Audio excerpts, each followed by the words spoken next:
warahmatullahi wabarakatuh. Perkenalkan, nama saya Arnida, Prodi Hukum Tata Negara kelompok 7. Di sini saya akan menjelaskan ilmu kriminologi. Ilmu kriminologi ditemukan oleh antropologi Perancis bernama Paul Tofinar, bahwa kriminologi adalah berasal dari kata crime atau kejahatan, dan logos adalah ilmu, sehingga kriminologi adalah ilmu yang mempelajari tentang penjahat dan kejahatan. Menurut Edwin Sutherland, kriminologi adalah ilmu yang berkaitan dengan perbuatan jahat sebagai gejala yang timbul dalam masyarakat. Kriminologi ini adalah ilmu persyarat dari hukum pidana dan hukum acara pidana. Alasan lahirnya ilmu kriminologi. Yang pertama adalah adanya ketidakpuasan terhadap hukum pidana atau hukum positif dalam KUHP. Yang kedua yaitu adanya ketidakpuasan terhadap hukum acara pidana atau terhadap penegakan hukum pidana tidak mampu membendung atau menjadi jalan keluar untuk mengatasi berbagai tindak pidana. Yang ketiga adalah adanya ketidakpuasan terhadap sistem penghukuman, bahwa ada celah atau kegagalan dari sebab lahirnya kriminologi, sehingga di sini kriminologi sebagai ilmu yang ibaratnya cermin apakah ada memang hal-hal yang perlu dibenahi, apakah hukum acara pidana memang sudah tegak dari tujuan itu sendiri. Kriminologi berkaitan dengan cabang ilmu. Yang pertama, antropologi kriminal tentang manusia yang jahat atau ciri-ciri fisik penjahat. Apakah ada kaitannya dengan suku bangsanya atau wilayahnya berasal, bahwa dalam antropologi kriminal menjelaskan bahwa lokasi geografis orang akan mempengaruhi perilakunya. Yang kedua yaitu sosiologi kriminal tentang kejahatan yang diambil dari gejala masyarakat, di mana letak yang dapat mempengaruhi masyarakat untuk melakukan kejahatan seperti pengaruh-pengaruh dari ekonomi kriminologi tersebut. Yang ketiga, psikologi kriminal tentang penjahat dilihat dari sudut jiwanya, seperti jiwa yang sakit dari tersebut. Yang ketiga itu objek kajian kriminologi. Yang pertama, perbuatan kejahatan. Yang kedua, pelaku kejahatan atau penjahat. Yang ketiga, reaksi masyarakat terhadap perbuatan dan pelakunya. Setelahnya itu manfaat adanya kriminologi. Yang pertama, bisa mengetahui secara mendalam terkait bentuk-bentuk perilaku manusia. Yang kedua yaitu memahami kenapa ada penyimpanan terhadap norma-norma, baik itu di dalam pidana khusus maupun umum. Yang ketiga yaitu dapat memahami reaksi sosial terhadap penyimpanan yang terjadi, baik yang dilakukan secara personal maupun kelembagaan.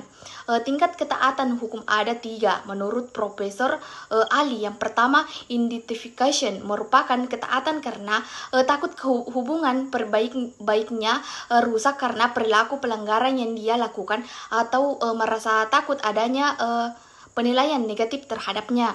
Yang kedua yaitu internalization, atau seorang taat karena betul-betul tidak dapat peduli dengan pendapat orang lain, tetapi lebih memikirkan manfaat dari aturan tersebut. Yang ketiga, complaint, yaitu seorang taat terhadap hukum karena takut akan sanksi yang akan dijatuhkan ke depannya. Fungsi kriminologi terhadap hukum pidana. Yang pertama, sebagai tinjauan terhadap hukum pidana yang berlaku. Yang kedua, memberikan rekomendasi guna pembaharuan terhadap hukum pidana. Selanjutnya, fungsi kriminologi terhadap sistem peradilan pidana atau proses hukum acara pidana. Yang pertama yaitu hasil penyelidikan kriminologi mengungkapkan kejahatan. Yang kedua yaitu dapat memperbaiki kinerja aparat penegak hukum serta melakukan perbaikan terhadap UU itu sendiri. Yang ketiga yaitu kriminalisasi atau deskriminalisasi terhadap produk perundang-undangan atau perbaikan. Selanjutnya, aliran dalam kriminologi, mazhab dalam kriminologi. Yang pertama yaitu fungsi mazhab untuk menentukan bagaimana kita memandang sesuatu, bagaimana kita memandang sesuai dengan paradigma yang kita gunakan. Yang pertama yaitu mazhab klasik dipelopori oleh Cesare Beccaria pada teori hedonistik, bahwa manusia memiliki kebebasan untuk memilih perbuatan yang dapat memberikan kebahagiaan bagi dirinya dan menghindari perbuatan yang dapat memberikan derita, didasarkan pada asas free will atau kebebasan kehendak. pelaku tersebut memiliki kehendak bebas dari perbuatan yang dilakukan. Dalam teori ini, orang melanggar akan menerima sanksi karena alasan kebebasan itu sendiri harus menerima hukuman tanpa memandang fisik. Yang kedua yaitu aliran kartografik. Aliran ini yang mementingkan pada distribusi kejahatan pada daerah-daerah tertentu, baik secara geografis maupun secara sosial. Dalam teori ini, kejahatan itu didistribusikan berdasarkan wilayah, baik secara sosial maupun geografi. Dalam penganutnya yaitu Quetelet dan Query. Yang ketiga yaitu aliran sosialis. Munculnya sebagai bentuk penolakan terhadap aliran kartografik karena menurut teori ini bahwa sebab terjadinya kejahatan yaitu adanya tekanan ekonomi atau orang yang berada di bawah garis kemiskinan, di mana maka demikian melawan kejahatan itu harus dengan meningkatkan kesejahteraan yang dipelopori oleh Edwin Sovergen. Selanjutnya, aliran positif tidak setuju dengan aliran sosialis bahwa kejahatan itu tidak didasarkan faktor ekonomi, melainkan dari perilaku manusia itu sendiri, tapi ada faktor di luar dari dirinya mempengaruhi, yaitu biologi atau kultur, yang dipelopori oleh Cesar Lamborso bahwa menurutnya kejahatan itu adalah bakat yang dibawa sejak lahir dan ditandai ciri-ciri fisik atau bertato, pesek, berjenggot dan lain-lainnya. Yang kelima, aliran frasektif bahwa kejahatan itu terjadi karena adanya pengaruh psikologi yang menekankan bahwa kejahatan itu adalah adanya karena adanya gangguan emosional dalam melakukan interaksi sosial dalam masyarakat tersebut. Yang keenam yaitu aliran sosiologis. Menurut kejahatan itu adalah hasil dari unsur-unsur yang ada dalam masyarakat individu dan keadaan masyarakat atau kejahatan. Selanjutnya, teori dalam kriminologi. Teori ini adalah alasan yang digunakan untuk membenarkan suatu yang dilakukan.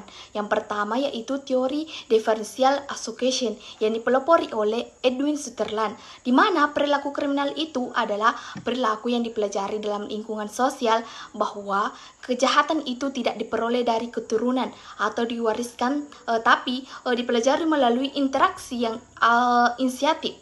Dalam teori ini menghimbau kepada masyarakat untuk pandai memilih pergaulan atau pertemanan di luar. Yang kedua yaitu teori anomi atau tanpa aturan dipelopori oleh Emil Durkheim, bahwa kejahatan itu terjadi karena adanya keadaan yang tanpa aturan, tidak ada aturan yang berlaku di masyarakat sehingga banyak terjadi kejahatan-kejahatan di masyarakat. Yang ketiga yaitu teori kontrol sosial, di mana teori yang mengedepankan bahwa kejahatan itu terjadi karena adanya kegagalan kelompok-kelompok tertentu dalam membentuk pribadi manusia, atau keluarga, sekolah, instansi atau tempat bekerja dan lain-lainnya. Misalnya orang tua yang gagal mengontrol kepada anaknya. Yang keempat yaitu teori labeling yang dipimpin oleh Edwin Lemmer, bahwa kejahatan ini terjadi karena adanya label atau cap yang diberikan oleh masyarakat yang diberikan kepada orang-orang tertentu. Misalnya narapidana yang keluar penjara dicap oleh masyarakat sebagai penjahat dan akan mempengaruhi tindakan si mantan napi, atau misalnya merasa dikucilkan dalam atau antisosial. Yang kelima yaitu teori konflik yang dimana dipelopori oleh Karl Marx, bahwa kehadiran konflik itu hadir di lingkungan sosial karena dipengaruhi oleh budaya, ketidaksukaan seseorang terhadap keyakinan bukan pada individunya. Misalnya konflik antara manusia. Selanjutnya, mengapa manusia melakukan kejahatan? Penjahat yang itu identik dengan perbuatan yang dilarang atau tidak dibenarkan, atau perbuatan yang bersifat antisosial. Dikatakan tindak kejahatan ketika memenuhi dua syarat, yaitu yang pertama actus reus atau perbuatan yang salah, yaitu perbuatannya yang dipandang bersalah ketika melakukan perbuatan itu sengaja atau lalai. Untuk menentukan lalai atau sengaja maka butuh rekonstruksi atau diselidiki kebenarannya.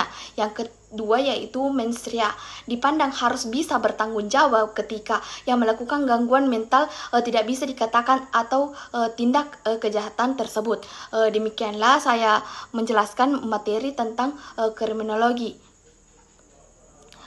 Assalamualaikum warahmatullahi wabarakatuh.